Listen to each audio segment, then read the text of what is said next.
has to explain the game? Who gets the privilege of explaining the game?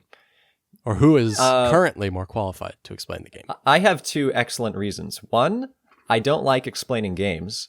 Okay. Two, you were the first person to play this game and then introduce me to it subsequently. So there you go. Fair. That's fair. Okay. I was just going to say, like, I haven't played it in, like, a long time. But obviously I remember I've played this game a ton. So our game of the week has been mentioned many, many times on the podcast, I think. Back when we first started doing the podcast and we were just mentioning everything we played every single week, like, it was getting mentioned, like, literally every single podcast. People are probably getting tired of it. Yeah, and it's like, enough of that. I think almost for that reason, too, we didn't make it Game of the Week back then because we're like, man, we're already talking about this every day, or every episode. So, anyways, our Game of the Week is Champions of Midgard, and I will do my best to exclude any analyses of either of the expansions for this game because, most of my recent plays have been with expansions, but I think in general I can sort out much better than I did with Viticulture. I think I can separate the expansions from the base game here. Yeah, let's see it. So, brief overview. Basically, you got a bunch of Viking dudes, and you have 8 rounds to draft little Viking dice and go out and fight monsters, basically. So it's worker placement. You have 8 rounds, and you're placing workers out, and you're gaining different resources, but kind of the main thing you're gaining are these little warrior dice. So you have lots of different dice. The base game has 3 different types that they have some different abilities, kind of, but they also, like, one of them, there's a hierarchy, of which ones are better. Mm-hmm. And so you're drafting those, and then you will assign them to different monsters that you want to go fight. And so there's some, like, basic monsters at the top that you can just go to and fight. But then there's some other monsters that are, like, across an ocean. And so you have to either buy or rent a ship and then sail a ship across the ocean and deal with a random, like a little event card that might be bad or nothing, which is good. And then once you've gone through all of that, and you also have to bring food to feed your guys on this journey. Once you've gone through all of those steps, then you can fight a really, really powerful monster. Oh, no, they're not necessarily too much more powerful, but the rewards are much greater than the other monsters that are easy to get to. So, yeah, it's basically just 8 rounds of, like, getting dice, assigning dice, fighting monsters. A lot of dice checking in this game. For a Euro-y kind of style game, there's a lot of dice checking, dice-based combat. Yeah. Yeah, well described, especially when you get the all quiet events when you're sailing across the ocean. I just remember, I think it was the last time we played, which obviously had to be close to a year ago now. Jeez, yeah. It's like you sailed a whole bunch of times, and all you flipped over, like, every time was the all quiet card. And I was just like, no. Well, the thing is, like, so you have these event cards when you go to fight the monsters, and a handful of them are just all quiet, nothing happens, smooth sailing, But a lot of them will make you lose a food. Or it'll make you lose a warrior, or, something like this will happen. But the thing is, it's not too painful because usually when you go on a voyage, you factor in that a negative card could come up instead of, like, just factoring in it'll probably be an all quiet. You plan for the worst generally. And so when it comes up, you are hopefully able to deal with it, Yeah, sometimes you can get burned if you're really trying to allocate your dice across multiple locations, which can be risky the more locations you're choosing. And sometimes, like, oh man, okay, I can barely fit, like, 2 guys on here in one food. So let's hope nothing bad happens. And then it does happen, and you're like, I suck. There's a lot of, I don't know if you would call it push your luck, because, so let's say you pick 2 different spots that you want to fight monsters. Then you allocate all your dice at the same time after you've picked the spots during, like, the action phase. Then you allocate dice. And so there's kind of this, like, weighing the odds, like, okay, I have 5 dice and I'm fighting 2 battles. Trying to decide which dice to send to which fight is, like, really stressful sometimes. Yeah. Which, maybe I'm getting now into the things I like about the game. Should we just start doing that? Yeah, of course. Go for it. Okay. What I was going to say is this game has a cool multi-layered worker placement aspect because you have actual workers, like little meeples that you're spinning around for the first part, or, like, I guess the first phase of a given round, where you're collecting resources, you're collecting warrior dice, you're maybe collecting victory point based cards, you're doing a couple of different things. And then once everybody has placed their meeples, then you assign your dice to different locations. So it's like 2 levels of worker or dice placement, which is kind of cool. So I think maybe this came up once before, but would you personally consider this would you say dice placement is a mechanism in this game? I don't really know how you're going to specifically define dice placement. Like if this falls within the legal definition, because technically, yes, you're assigning dice, you're placing dice, but at the same time, you're not placing them like workers. You're more just you're putting a band of troops together. Like and you said, there's them. spots that you've already claimed during the worker placement phase of the game. Yeah, exactly. And then you're allocating them. So it's like dice allocation, but it's like this really weird, like splitting hairs. Like, well, it's not dice placement, it's dice assignment. You know? I feel like dice allocation is probably a better way to put it, though. I don't know if that's like an official BGG thing. It's a better word. So, Yeah, naturally.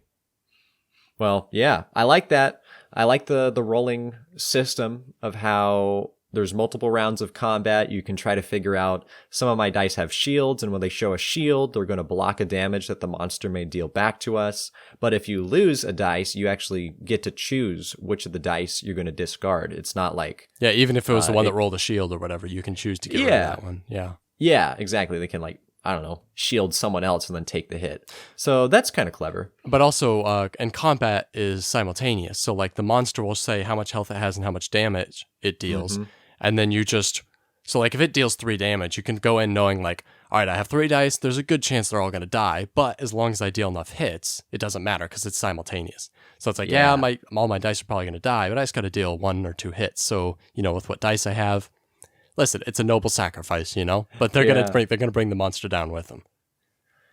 Some of the monsters are pretty cool though, too, because they're not necessarily just as simple as they have health and damage. Like all of them are going to have health and damage for the most part, but then there's a couple of them. And now I'm not really sure which of these are going to fall into like expansion content, just because I've also been playing just the expansions with everything, so it all mixes together. But there's like the Cider Drugger, where once you start fighting him, he does no damage to your guys, but you start losing points every round that you can't kill him. I believe all of the ones that are that have some sort of special ability are all expansion. I think in the base game, all the monsters are just straightforward attack and defense. Yeah. They may have limitations though on like you can't send swordsmen to fight this one. You can't send spearmen. That's at least in the base game. That can be, especially for like first time players or second time players, that could be an oversight that really bites you because a monster might have this little symbol on it, which I mean it's obvious, but it's like, if you're playing for the first time or something, you might not really see it that says, you can't send a certain type of die to this, and you might commit to that and have mostly that type of die, So, but I think it's, I don't know. I don't really know. I wonder why they added that into the game, just to like add an extra factor in, because I don't really know if it's needed, honestly. Maybe they obviously they probably played probably the first prototypes didn't have that requirement, and then maybe for some reason during play testing they realized that it would help for some reason. I don't know. Just add some spice to the decision making, maybe. Yeah, I guess maybe just a little bit more variety in a way, I guess. Yeah. In planning, I mean, you have to make sure you have the right dice depending on which specific enemy you're trying to fight. Yeah. But enough about these lame monsters. Let's talk about the characters, the hero cards. Oh yeah, a little bit of asymmetrical player powers. Yeah, and I feel like it's a good balance of adding some unique playabilities without like too swamping the game with having like these really bizarre like unbalanced characters. Well, the thing is, there's enough rules and there's enough different resources. There's actually a lot of different resources. You have food, you have wood, you have money, you have glory, and then you have, I guess, points also could kind of be considered that as well. And so you have like 5 different things, as well as dice that can be, so like kind of 6 different things that can all be manipulated, And so when you have that much and you have this much going on within a game, there's a lot of little rules that you can mess with for player powers. So that's good. Yeah. Mm-hmm. Yeah, it is pretty cool. And this will maybe come up in the dislikes so maybe like a mini spoiler for later. I feel like the game can be a little samey, but the characters I think can still help kind of switch up the game a little bit. If you can play a different character you haven't played as before, their ability may be drastically different. They may incite you to focus on something else that you might not focus on otherwise, or they may just kind of break a certain thing. Like there's the one where you can spend your glory to do your rerolls, but you still get the points. Whereas normally, if you spend glory, you lose to perform you a forfeit reroll, the points that you yeah, would get, you won't get the points. So it's like, oh well, I might as well just like spend all of these and just keep fighting people. Yeah, I think the player powers are well done. I think they add in some spice, but I don't know if they add in a ton. Like I don't know if that's like the redeeming factor of the game getting kind of samey, you know. I think, but yeah, I think they're decently good. There's one that I don't like because I think it's overpowered. Do you know which one I would say falls into that category? Is it the one where you can take from it's like the trade port for free? Yes, you don't dude, have to pay the gold. that is OP. Yeah, that's pretty strong. But I like the trading fun. port in the game. So like all the different locations you can place workers at are all set. They're all, you know. Actually, no, they're not. Okay, so that's another thing I forgot about. So there's most of them are set. Like, it's like, okay, they're the same every game. Then you have a deck of cards that has 8 cards, one for each round. And so that spot changes every single round, and it's usually pretty cool. But then you also have a few, depending on how many players you're playing, you add in some extra like tiles at the top. And so there's like 10 or 12 tiles, and you put out like 2, 3, or 4 of them.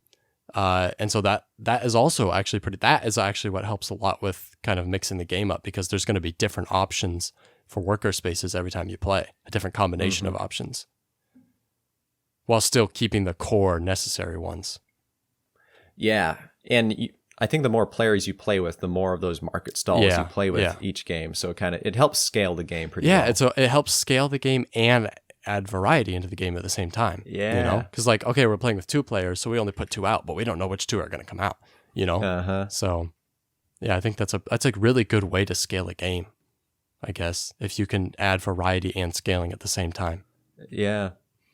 Well, speaking of variety, that's kind of the other thing I really like about the game is the scoring variety specifically. It's not quite a point salad because there are some much stronger things that you'll probably want to focus on for getting points. But it is cool that you can get points from your little objective cards things. If you can collect glory, you can cash those in. There's the whole blame token system. Oh, the blame tokens, man. Whoever doesn't fight the troll, is going to receive blame, and then they can be passed around. Like that just hurts. Yeah. When you're like, oh man, I really want to go for one of these blue cards to complete a set, because if you have a set of a red, blue, and a yellow, that's an extra 5 points at the end of the game.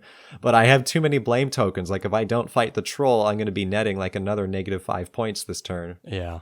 No, I think the trolls are really good, actually a really good kind of factor that's added into this game, where it's like this, it's almost like this obligatory, it actually is obligatory in a way, because if nobody fights it, everyone gets a blame token. Yeah. And so it's like brutal.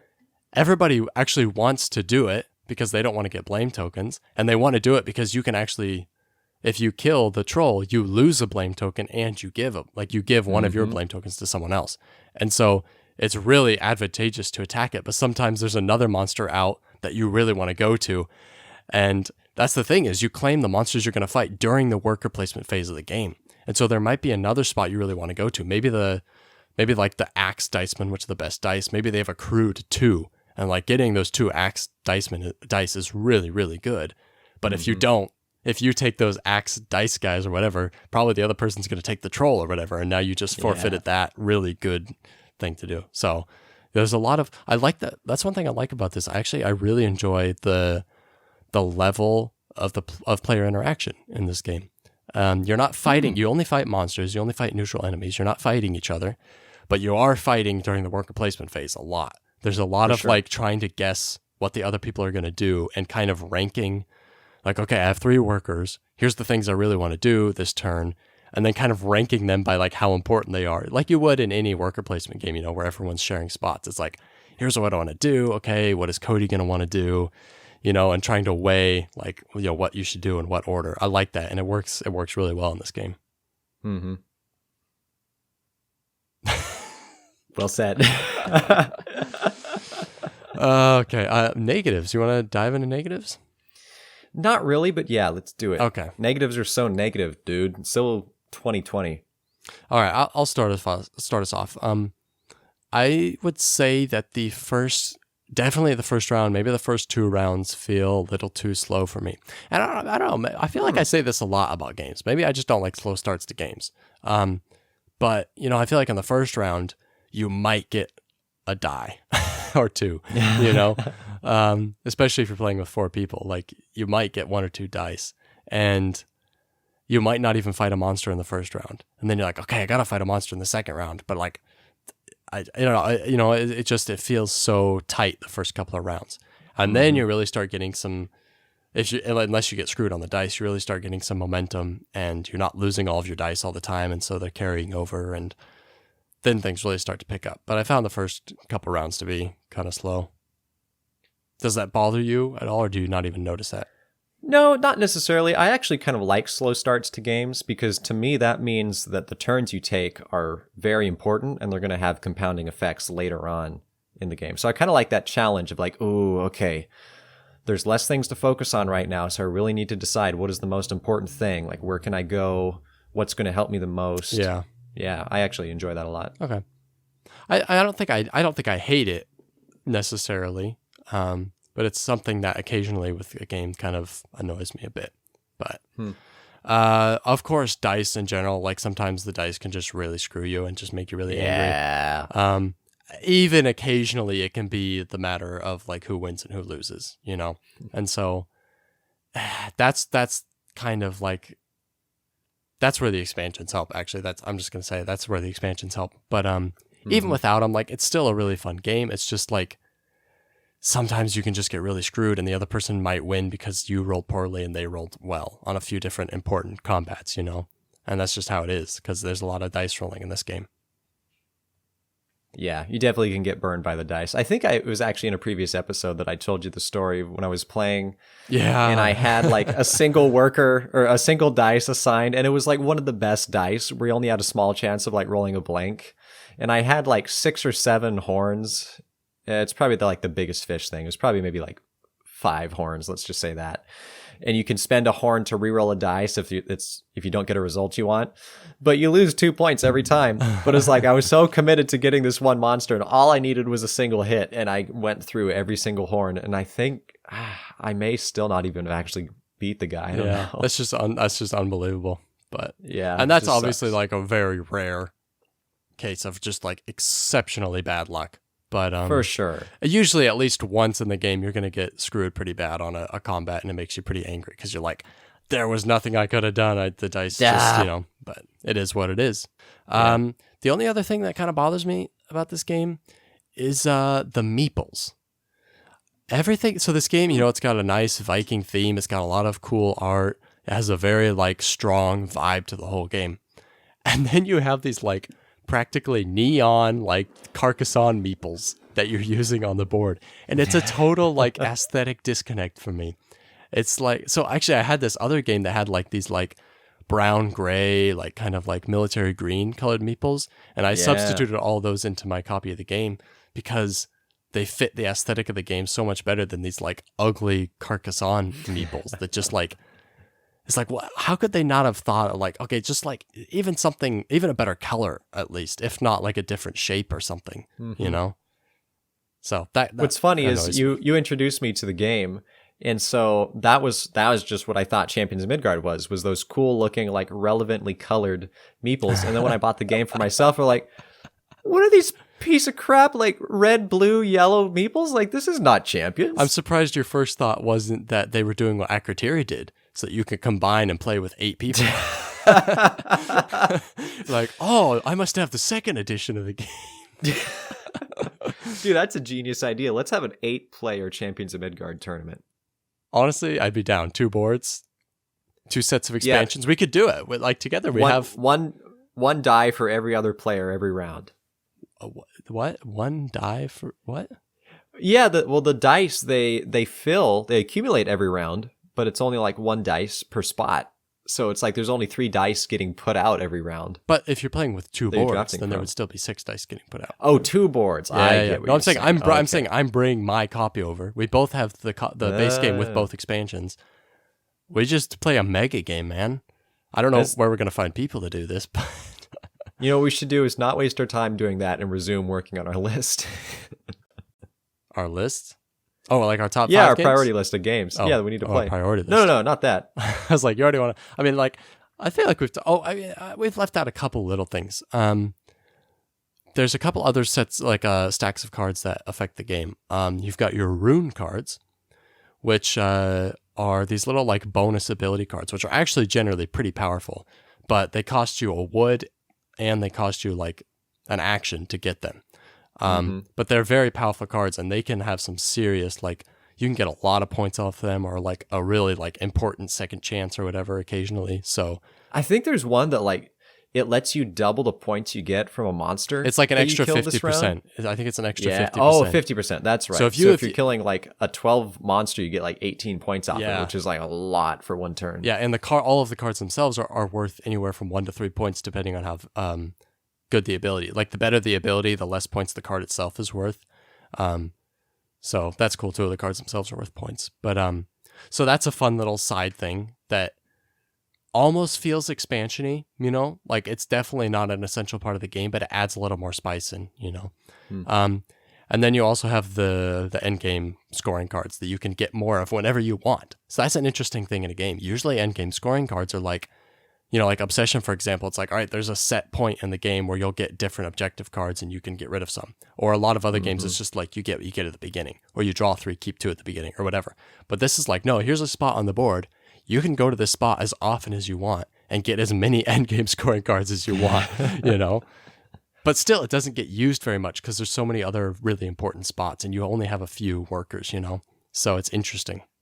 Yeah. And those endgame cards, they're not guaranteed points because they're all sort of competitive. It's like you're the only one that can actually get points from them, but you have to beat everyone else at whatever the qualifying aspect of them is. But where was I going with that? I don't know. In a 2-player game, that's not as bad. Cool. Yep. In a 4-player game, there's a lot more risk in going to that because you just take, it's not even draw 2, keep 1. That's one of the player abilities is draw 2, keep 1. But yeah, that's right. Normally it's just like you just take the top card, you know, and it might be something that you were focusing on. It might be something that you have nothing of and you are not going to stand a chance, you know? So, but they're also not worth that many points comparatively. I mean, you could kill a monster and probably get more points than 1 or 2 of them might provide. It just depends. But a lot more effort has to go into killing a monster than to That's just true. going somewhere and drawing a card. So, yeah. But there's no fun in just drawing a card. You want to go fight a monster. I know, yeah. All right. Anything, any other negatives from your side? Yeah, I was just going to say that the game, it can feel a little samey for me after I've played it a few consecutive times. Just because I feel like the strategy, like the little threads of victory paths slowly become more clear, and you kind of see where the most points come from. It has that worker placement aspect where you start not having one of your workers, and so you have to go in that spot to get that worker, but it's like the earliest you can get it means you're going to have that many more turns times however many rounds are remaining. So I guess some things of it just feel a little familiar or similar to like other aspects in different games I've played. I mean, all that to say, I still always enjoy coming back to it, but I think after I bought it and then played it like a few different times, I was like, okay, I could probably set this aside for a while because I'm not really getting that much different of an experience as I might want. I think that's fair. I definitely think that's fair. Even I think the expansions do a really good job making the game more strategic, especially, and just adding spice in. But still, like, definitely, it's not a game I would want to play every single week either. Mm-hmm. Like, it's something that like once a month, definitely. Like, I'll play this once a month, you know, for forever from now on. Like, I could definitely do that. But once a week is like, there are some games I could play once a week, definitely. But this one, it would really start to feel samey if you're playing it too much, too often. Yeah. Yeah, a little bit much. Those expansions, though, we don't have time to get into them. No. But specifically, one of the expansions really makes the game. It's really good.